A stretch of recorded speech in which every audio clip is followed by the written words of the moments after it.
They've lost to Brighton, Villa, United and Liverpool, Juventus, Sporting and Bournemouth, drawn to Everton, drawn to Palace. They've even lost to relegation candidates like Tottenham Hotspur. And yet all of those results pale into insignificance in comparison to what must be the most painful of all for Man City fans. I'm talking to you, Boovie.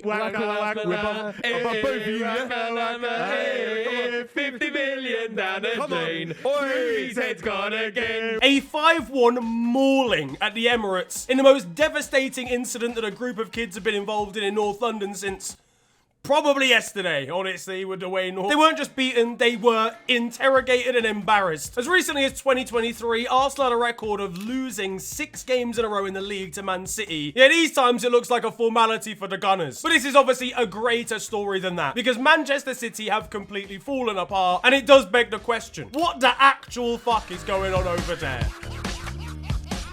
If you enjoy the downfall of Man City as much as I do, then hit that like button right now. This might be the first time in history where Manchester isn't red or blue. It's just a shit show. Who else is from up there? FC United and Manchester, they still wear red. They're both in the bin. Honestly, H starts at right wing for both sides at the moment. And this finishedness, we'll run with that, really reached its pinnacle, okay? The absolute peak of Pep Guardiola's lack of hair follicles, culminating in a 5-1 defeat to Arsenal. Now, don't get it twisted, this is a good Arsenal team. They're actually dealing with the loss of Saka a lot better than I thought they were going to. People like Martinelli have actually stepped up at least a little bit in performance. You got Wanyeri, who is a baller. You got Miles Lewis-Skelly as well. Like, the kids are really showing up for the Gunners right now. You got Kai Havertz as well, who is there. But even still, you get bad results sometimes, you know. City lost 4-0 to Spurs earlier on in the season. They lost 4-1 to Sporting Lisbon. They weren't good performances by any stretch of the imagination, but you wouldn't be shunned for being a Manchester City fan if you were seen somewhere in public. Genuinely, as a Manchester City fan, after that defeat and the things that happened during the game and what the players did, you can't go into work. You've had to take the whole week off. You're working from home. Pep Guardiola can never walk into a barber's again. And that was before the game even happened. Obviously, there was a lot of tension and a lot of spike going into this game based on what happened at the Etihad. 2-2 was the final score, Man City leaving it late to grab an equaliser, where Erling Haaland then bounced the ball off Gabriel's noggin and then asked Miles Lewis-Skelly who the fuck he was. Unfortunately, Erling, you know who he is now, boss. Because Miles scored in this game,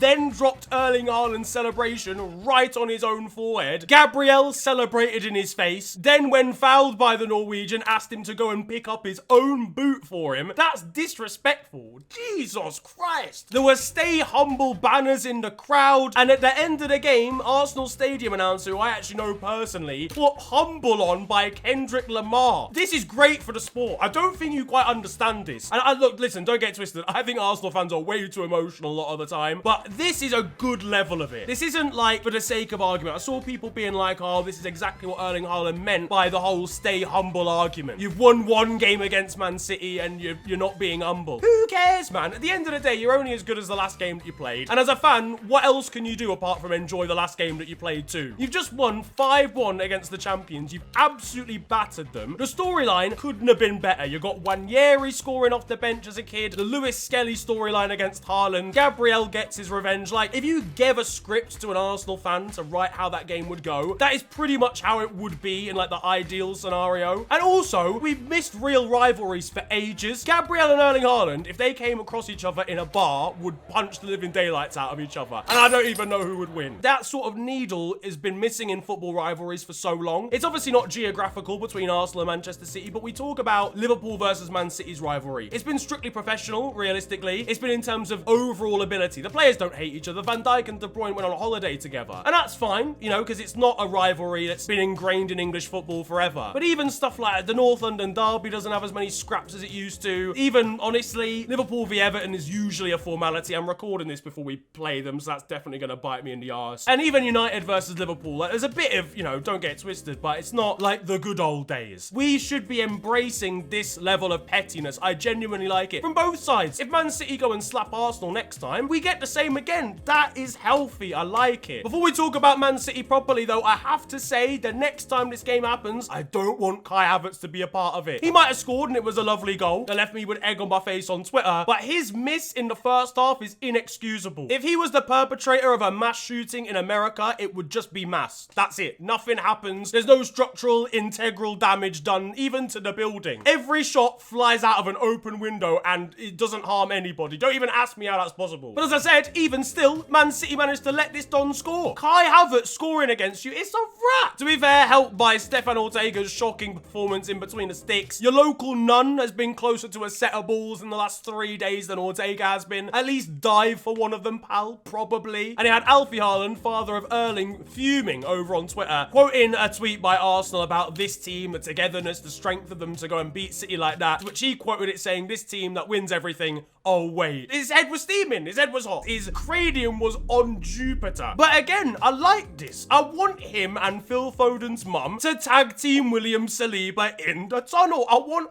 violence. I'm joking. I want aggression. I want him to know that his son took up farming yesterday. But overall, the general consensus, and the reason I'm talking about this game in such detail is A, because it just happened, but also B, because it represented something that I have genuinely not seen from Man City ever. Like, we have seen City be bad. That season where Leicester won the league and they were running Di Michaelis and Otamendi at the back and they finished like 4th, I think, in the league. They were bad. Everyone was kind of bad that season, but they especially were not very good. And there's even been seasons when we won the league, we, spanked them in terms of points tally. And there's been times where City have started a season a little bit slowly. But generally speaking, yeah, we're bullying them at the moment. And it made me think, I sat down and I was like, hold on. When was the last time we ever, like, collectively, as a set of fans, as different fan bases from Chelsea, from Liverpool, from Tottenham, well, no, probably not Tottenham, they can't say anything, from Arsenal, from Dagenham and Redbridge, okay? Any fan base could sit down and laugh genuinely at Man City right now. And I don't think that's ever happened. We're bullying them and we're bullying Pep Guardiola. I mean, as far as Pep Guardiola's concerned, I almost feel bad for the guy at this point. The amount of goals his side is conceding, honestly, his bladder must be about to explode in the scene. This man is getting serious hydration, to be fair. Every time City concede, he's there with a water bottle in his mouth. Danny Drinkwater hates to see him come in. He's been outdone, and that's his legal name. But at least for Pep, look, hopefully he won himself a little bit of money on the side, because at least he got the 5-1 scoreline prediction correct a few months ago. I'm pretty sure I saw him pictured in the crowd as a steward, by the way. It's crazy. Etihad UAE Airways, they had him demoted like 80 minutes into the game. There's no more Zara jackets, only high-vis jackets in his wardrobe at the moment. And honestly, if I was him, I know there's structural things that have fallen apart, managerial things that have fallen apart, but I'd start getting vexed at my team at this point. He is going to be fuming seeing Matheus Nunes walk past him in the tunnel after the displays he's put in the last couple of months. I'm not surprised he lost his head with Ortega after the Brentford game. I said it before, he doesn't dive. How are you doing the mannequin challenge in big old 2025? And he'll be getting particularly violent when he next sees Bernardo Silva. Honestly, him in a defensive-oriented double pivot, okay, it's one of the worst things I've ever seen in my life. And I don't even mean just from a footballing perspective, I mean general life. It's not what he does. It's not what he's supposed to do. Bernardo Silva barely has a defensive bone in his body. He's a creative, silky dribbler of the ball. Like, he shouldn't be being asked, to be honest with you, to do this job, especially alongside Mateo Kovacic. Neither of them, like, they're midfielders, sure. Like, they'll be better at the defensive side of the game than Erling Haaland, probably. But it's like, I don't know, it's like Arsenal just saying, you know what, our defensive mids for the next game are Gabriel Martinelli and Wanyeri. It's not gonna happen. Like, it's gonna end in disaster, and it does for Man City on a regular basis. I mean, Bernardo's rating in this game was nothing short of a disaster. All he managed to do was try and kick the shit out of Leandro Trossard and then get beaten by him anyway. And the scenes of him attempting to chase down Wanyeri in the middle of the park when he came on, well, it was a complete mismatch. Manuel Akanji cannot escape criticism here. I don't mind him as a player. I don't think he's the best, really, that City have, but he definitely goes through spells of being pretty good. Not really in this one, giving the ball away to concede after about 74 seconds. Probably not his finest work, to be honest. He was too busy trying to do quadratic equations in his head instead of clearing the ball away. Maybe if he'd actually performed those maths equations on the football, they might not have lost the game. Quick, somebody get my protractor out for me. We can say all of that about how the players performed against Arsenal, and to be honest, how they performed generally through the season. Bernardo Silva is not having a good campaign, although playing out of position. Kovacic was all right, certainly in the first half against Arsenal, but again, it's not naturally for him. Haaland hasn't been the same as recent seasons. Defensively, they've looked off. I mean, Kyle Walker's not there anymore, but a genuine contender for one of the worst seasons from a right back I've ever seen. But these are still good players on paper. You've got Kevin De Bruyne sat on the bench. Phil Foden, for example. The fact that I even forgot about him is about to back up the point that I'm gonna mention now. But the protection that he gets, and people on social media are starting to wake up to it in the sense that he doesn't get anywhere near the heckling or the beef as someone like maybe a Jack Grealish over a poor run of form. The media absolutely love Phil Foden, and I don't even know why, actually, because he's not even the stereotypical like squeaky clean player really that should be getting that treatment, because he's from a lower class background. I'm not saying this is in like I have a problem with that, but usually the newspapers will jump on that with a passion. But for some reason he never seems to get it, which is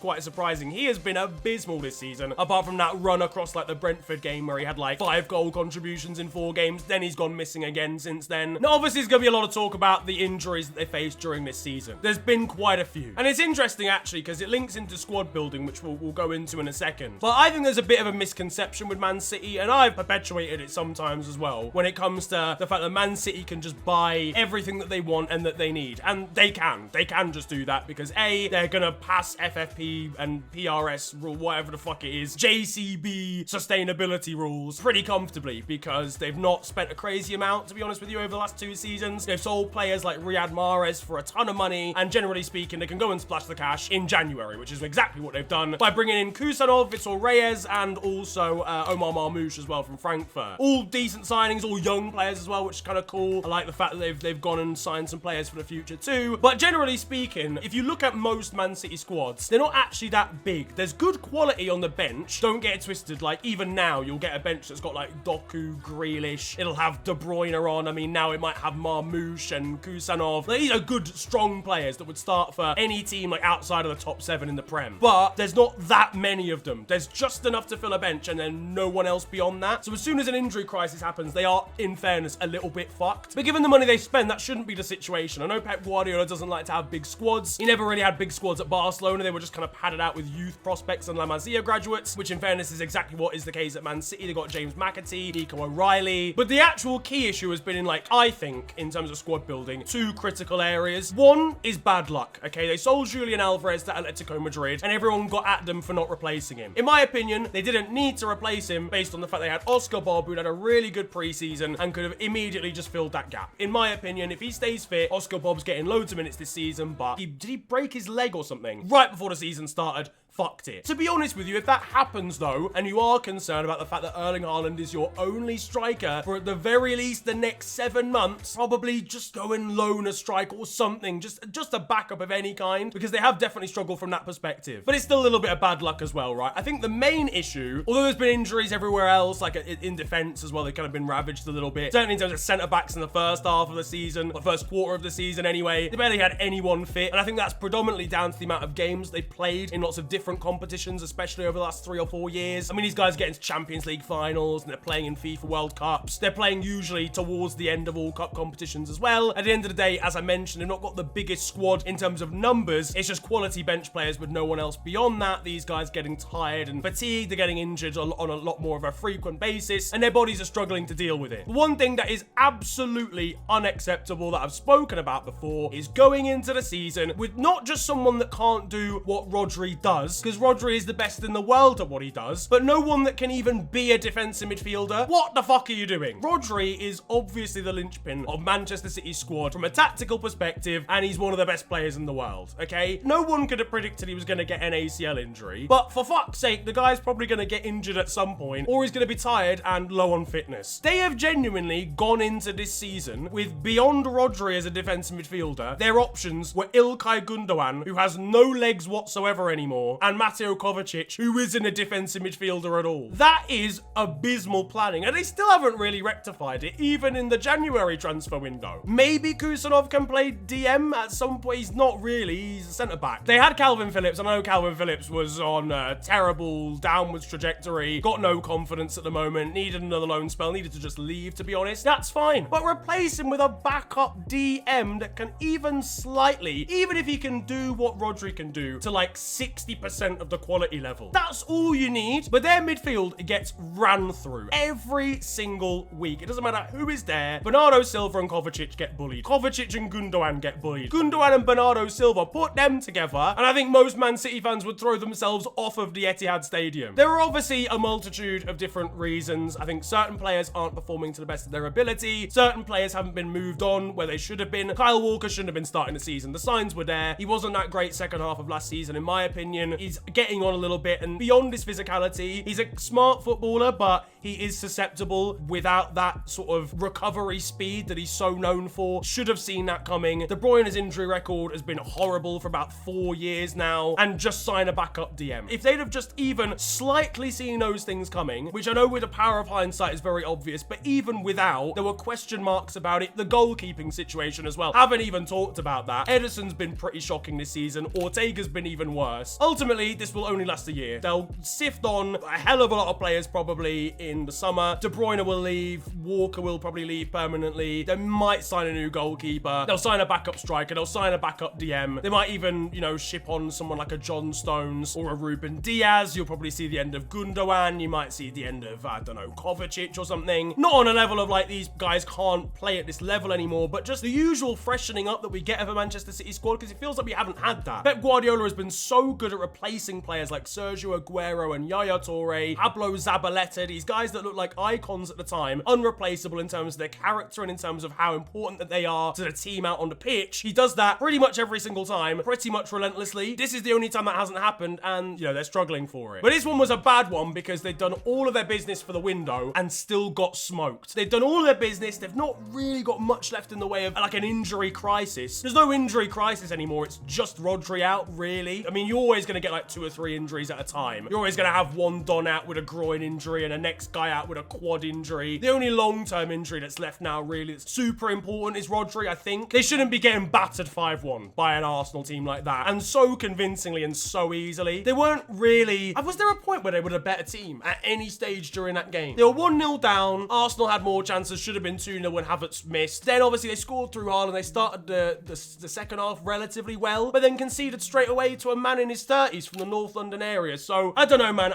Let me know what you think down in the comments section if there's any other reasons that I haven't touched upon here. But Manchester City are in crisis. I don't think it's a crisis that's going to last much longer than until the end of this season. I'd be so surprised if we go into next campaign and, you know, Pep Guardiola and City haven't addressed some of these very blatant issues in terms of squad building that they haven't so far, especially because they have so much room to spend, you know, a decent amount of money, and there's quite a few players they'll be getting off their books, I think, too. But if you have enjoyed this video, then feel free to slap a like on it, and of course subscribe if you are new to the channel. If you enjoy the downfall of Man City as much as I do, then hit that like button right now. You can also follow me on social media. It is at @TheOfficialFNG on Twitter and on Insta. It's been a pleasure ranting at you guys today. Have a wonderful day, enjoy yourselves, and goodbye.